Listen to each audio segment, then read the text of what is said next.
फुलराणी आणि मधमाशी एका सुंदर बागेत अनेक फुलं हसत होती. गुलाब, सूर्यफूल, झेंडू, कमन. पण सगळ्यात खास होती फुलराणी, एक नाजूक आणि सुगंधी ट्युलिप. फुलराणीला वाटायचं माझे बाळ केव्हा होईल, बीज तयार व्हावं, नवीन रोप व्हावं. तेवढ्यात आकाशातून गुस गुस आवाज करत मधमाशी मोरा आला. मोरा, नमस्कार फुलराणी, मला मध हवा आहे.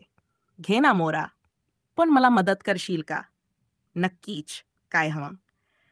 माझे परागकण दुसऱ्या फुलावर नेऊन ठेव, त्यामुळे माझे बीज तयार होईल. मोरा आनंदाने फुलराणीच्या मधात बसतो आणि त्याच्या अंगावर फुलराणीचे परागकण चिकटतात. मग तो उडत उडत दुसऱ्या फुलावर जातो आणि ते परागकण तिथे सोडतो. यालाच परागसिंचन म्हणतात.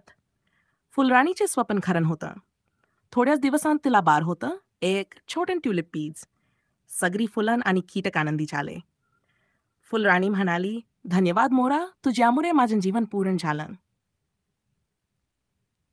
शिक्षणासाठी मुगसिंचन म्हणजे परागकण एका फुलाच्या केसर पासून दुसऱ्या फुलाच्या किनपुत्रावर जाणे. हे कीटक, वारा, पाणी यांच्यामुळे होते.